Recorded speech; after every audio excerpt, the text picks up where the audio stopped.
The year is 2312. It's been 4 years since the United Nations destroyed Celestial Being. Or so they thought. The Earth Spears Federation formed the elite policing force named the ALOS to dispose of dissidents as they see fit. The ALOS use extreme tactics such as unmanned killer automatons or the orbital laser Memento Mori. Celestial Being rose up from the grave to combat the ALOS oppression, and in return, the ALOS brought out their own advanced units.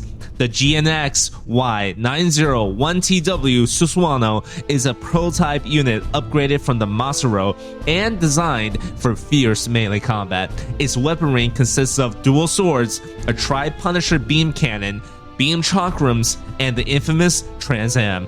The Susanowo has 2 GN Tau drives, which means its particle output is theoretically more than any of the Gundams except for 00. One key thing to know about the Susanowo is that its base was built around a Union overflag previously piloted by the late Darryl Dodge. Graham Aker, the pilot of this monstrous machine, once made a promise to the late Howard Mason that he would defeat the Gundams with a flag. Thus, he honed himself on the path of the warrior code and became Mr. Bushido. With the Susanowo by his side, Mr. Bushido will take the path of vengeance and defeat the Gundams once and for all. 私の空を汚し、同胞や恩師を奪い、フラッグファイターとしての矜持すら打ち砕いたのは他でもない。君とガンダムだ。マスロを改め、歌の目標をいざ尋常に勝負。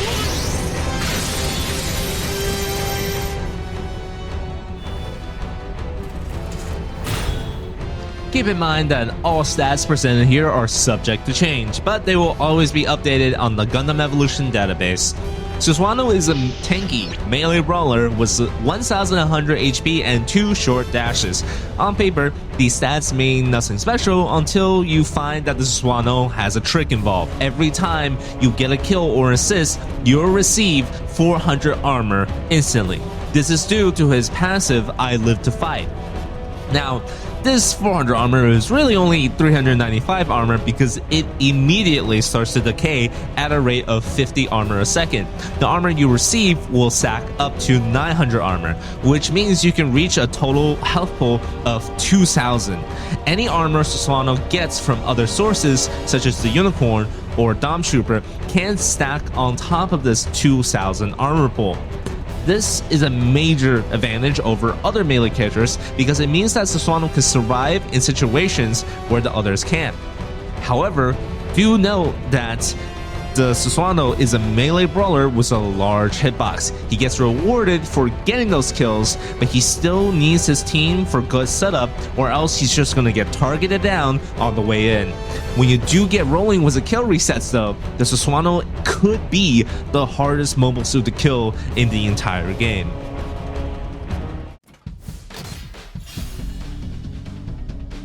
Okay, we're going to be a little weird here because normally I would make sure to list abilities in the order that the website presents them. However, for a unit like the Susanowo with so much synergy in its kit, it's hard to talk about one part of the moveset without talking about the core mechanics of the mobile suit. The Susanowo relies heavily on slowing the enemy instead of stunning them like any other melee unit. The Tri-Punisher cannon is a charge-up attack with a small casting time. This cannon shoots out a big plasma projectile that pierces through enemies, damages them, and slows everyone that it hits. The Tri-Punisher does about 250 damage on impacts and slows 35% for 1.2 seconds. This is your combo starter. A lot of your follow-up damage depends on you landing a Tri-Punisher to slow the enemy and then charging in with a high-speed melee attack. This Tri-Punisher is the melee combo starter and is also a great AoE tool. One of the best uses for it is to unironically sit back and shoot into a crowd just to pierce through the enemy lines for massive damage. Plus, the slow will allow your allies to get their follow-up abilities much easier. Narrow spaces are your best friend when it comes to this weapon. It's so great to see people line up for collateral hits. Another great thing about the Tri-Punisher cannon is that its range is infinite, just like XGS daggers. It will go until it hits a wall. I do have to warn you that this thing has a small charge up time, about half a second, and it's also got a slow traveling speed, so you definitely need to learn to lead your shots when it comes to this weapon. Plus, the Tri-Punisher gets blocked by shields. It's technically a ranged weapon, and you have to be worried about shield units when it comes to this thing, because they will block the damage with the shields and also a slow. Nevertheless, landing this thing is a crucial part of Susanowo's gameplay loop. If you do manage to get this on a unshielded target, that enemy just got marked for death.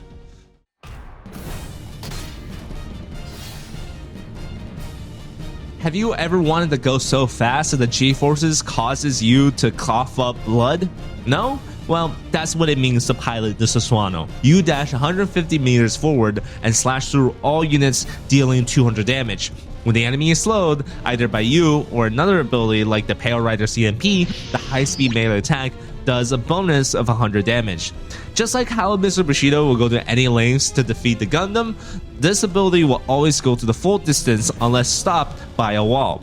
And trust me, you will get caught on a lot of corners and edges due to Susanowo's big hitbox. If you thought that the Axia could get hops, well, you're gonna love the Susanowo because you can get some serious aerial distance with the slash and go up many walls. But I do recommend this only as an emergency escape option. This attack does a lot of damage, but it's also on a 6-second cooldown, and it's your only instant damage ability. It does not reset on a kill like the Barbados' jump, so definitely know when to go in with his ability to secure a kill. That is going to be an important skill to master. You're going to have a lot to juggle when you're playing this Susanowo, and the high-speed melee attack is your best tool to get in and pop the passive armor gain. Or, you don't go in with a high-speed melee attack, you use it for some aerial, get on top of a ledge, and then spam Tri-Punisher and Chakram from the high ground. A foolish Susanowo player will always dash in solo, but a wise player will always get some wingmen to follow him up.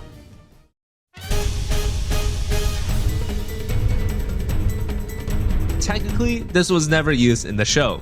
The only time I can find this ability on Showcase is when the Masaru transams and then charges against Double O. You can see it on its antennas, but he never shoots it. Despite of its non-existent screen presence, the Beam Chakram is an important ability of the Susanowo, dealing up to 400 damage at the proper ranges and slows the enemy for 2 seconds if you hit it with a return of the Beam Chakram. In addition, the Chakrams are ranged melee damage, which means they go through shields. Furthermore, you can release the Beam Chakrams while doing any of your other attacks, such as using the Tri-Punisher or dashing forward with a high-speed melee attack. Although it's really damaging and it has a really good effect of slowing, the Beam Chakram is really weird. It has a weird fire angle because it's spawned from Susanowo's antennas, which means it will fire downwards. Sometimes that will cause you to miss because the Chakrams won't be going where your cursor is pointing at them. The other weird thing is that the Beam Chakrams have a returning arc about 200 meters out there, which means that you might not be able to hit people with the returning arc if they dash out of the way before the Beam Chakrams return. If they don't get slowed, you also don't get the bonus damage on the high-speed melee attack. You'll want to use them at a good range then of about 150 to 200 meters, or against people who are already slowed by the Tri-Punisher. This is why I say the Tri-Punisher is an important combo starter. You also want to maximize your damage by making sure that you're hitting collaterals. The Chakram goes through everything. It's not blocked by regular shields, but it is blocked by something like the new Gundam's shield or the Hyperion shield. Corridors are your best friend once again. Force your opponents into tight, long spaces, and then collateral them all with the Tri-Punisher and the Beam Chakram. This will give you a ton of armor if they die, or they'll just do a lot of damage, which is also a great thing. Finally, we get to talk about Susanowo's primary weapon. It wields two coded sabers that are upgraded from the two beam sabers from the Masurao. Mr. Bushido switches from the beam sabers to the physical blades specifically to penetrate the GN shield of the double riser. The enhanced sabers swing twice and each strike does 150 damage in game. The second strike will always knock the target backwards about 30 meters. These sabers are excellent close-range brawling tools, and keep in mind that the multi-hit aspects means that you kinda have to stick on your opponent like honey to get damage in. Sometimes you won't be able to hit people at all because they dodge both strikes at different timings.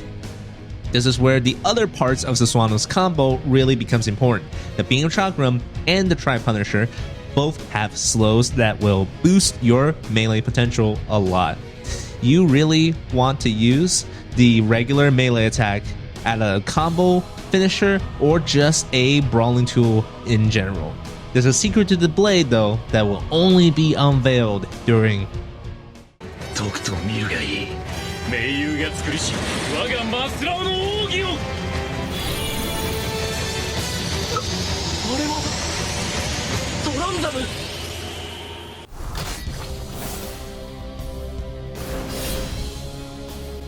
The secrets of Trans Am isn't just privy to Celestial Beam anymore. Mr. Bushido now holds the power in his hands, thanks to Billy.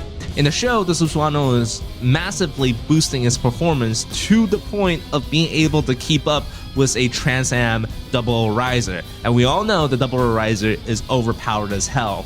In-game, the Susanowo massively boosts the performance of his regular abilities. The enhanced sabers are joined together as one in order to do increased damage. The melee swing becomes one instead of two swings, and the damage increases to a whopping 360 damage. That is the biggest and heaviest melee damage in the game from just a primary attack. It's a huge improvement, and it makes the melee strikes easier to pull off since it's just one attack. The biggest difference though comes in the beam chakrams, totaling up to 800 damage if all 4 strikes hit. You can basically kill most mobile suits with one chakram attack and also 100 damage from anything. It is a huge amount of damage, and any GM player is going to cry when you transcend because there's nothing they can do with that much range melee damage. They cannot shield it, and they can't really run away with it because you're faster. Also, any opponents that hit with any forward and back strike with the chakrams will be slowed, allowing you to follow up easier. For the high-speed melee attack, you get 2 of them now during Transam, and the cooldown goes down to 4 seconds. The damage is increased from 200 to 250, and if you hit a slow target, it will be a total of 350 damage. Now you have full permission to use your high-speed attack to cosplay a Barbados because you can carry so much ground with this ability. No one is going to be able to run away from you. Finally, with the Tri-Punisher, the damage is increased to 350, and the cooldown is going down to 4 seconds. This is definitely one of the most boring ones, but I consider the Tri-Punisher the bread and butter of Susanowo, which means that this is still your best setup ability, and you have more damage with it now. You can one-shot most mobile suits with one Punisher blast, one high-speed melee slash, and then a saber attack. That combo is so hard to react to. It's much harder to react to than, let's say, the Exia combo. Plus, in addition, the Susanowo gains armor from his kills, which means, it's much safer than the other 2 Transam options. I think that Susanowo has the best Transam in the game right now, and it's as dangerous as the Pale's Hades. Thus, for all the bonuses that it's going to be getting during this time, it's going to be a 7,500 activation cost G maneuver, which actually only puts it in the mid-range of G maneuver costs. Alright, let's talk combos. As a melee fighter, it is important to know all your combos to maximize your kill potential. I'll show you some example combos to get you started. The standard kill combo is as followed: Tri-Punisher, high-speed melee, release Chakram while using high-speed melee, and if they are still alive after all that, use the Sabers. This combo does 1,250 damage, including the Saber attacks, which means you can kill most units in the game. This is your best combo to confirm kills because it releases all of its damage in its instant and it's generally reliable. However, you do have to be about 150 meters from the target to make sure you, 1, don't overshoot the target, and 2, your beam chakrams land. Another downside of this combo is that it leaves you with no cooldowns remaining, so you really have to depend on your boost gauge and your armor to escape. The standard range combo is simply Tri-Punisher into Chakram. This combo does 650 damage and is your safe harassment tool. This will get you the armor stacks you need from kill assists so that you can do the full kill combo once you get in there. With Trans Am, any of your combo potentials opens up a lot more, and I highly encourage you to experiment with them. But here are some simple combos. Start with Tri-Punisher, high-speed melee into Saber. This combo will do 1060 damage, which means it will allow you to kill most mobile suits in the game with any amount of chip damage from your teammates. You can then follow up with another high-speed melee attack, which will kill any 1300 or less mobile suit. The Chakram damage is so massive through Trans Am that you can basically kill with 2 abilities. Tri-Punisher into Chakram, Chakram into high-speed melee attack. This will kill any 1000 health mobile suits from range without exposing yourself. Both combos do 1150 damage assuming everything hits. Keep in mind though that the beam chakrams are the hardest part of the Susanowo kit to land, especially under pressure. Honestly, just don't do what Mr. Bushido did in the anime. The Susanowo is an excellent mobile suit and its capabilities were wasted in the anime as he made 3 major mistakes against the Double Riser. 1. He didn't go in with any wingmen. As a flag fighter, you should always rely on your wingmen and know that you can't win the battle all by yourself. Susanowo is a really good frontline melee executioner, but it definitely needs help from teammates to set up good scenarios to get those kill resets. Mr. Bushido forsaked his team and went in for the hard 1v1. 2. He missed his damn Tri-Punisher. The Tri-Punisher is the combo starter, and without it, it's very hard to secure kills. You want to be able to consistently land this ability, or else you'll have a bad time getting all the damage you need to get some kills. 3. He went in for the kill when the opponent's crowd control are still up. In the time, Double Riser caught the hand's blade and it snapped in half, but imagine in game if it was a tornado throw or a Marasai hook. Both of these can take you out of the high-speed melee attack and utterly destroy you. Fuck Marasai, seriously. It's so overpowered right now. Marasai is just a pain in the ass when you're playing any of the melee. Also, be aware of the enemy's capabilities and abilities. You don't want to go in there when everybody has got their health, armor, or damaging nukes still usable. You don't want to be caught off guard and have your sword broken just like that. Anyways, that is it for Susanowo. This is a very fun suit that I highly recommend for all of you to check out. I would definitely buy this over the Zaku Melee or the Exia if you're deciding on a melee suit to get. Thank you to all my patrons, Tentamon, Yarlia, Percy, Josh, Hans, Roxford, Mondo, Marian, Retro Boy, James, Lucas, and Just Wolf. You guys make the website run, and I really appreciate that. Y'all should get some water, touch some grass, and I'll see you next time. Ciao.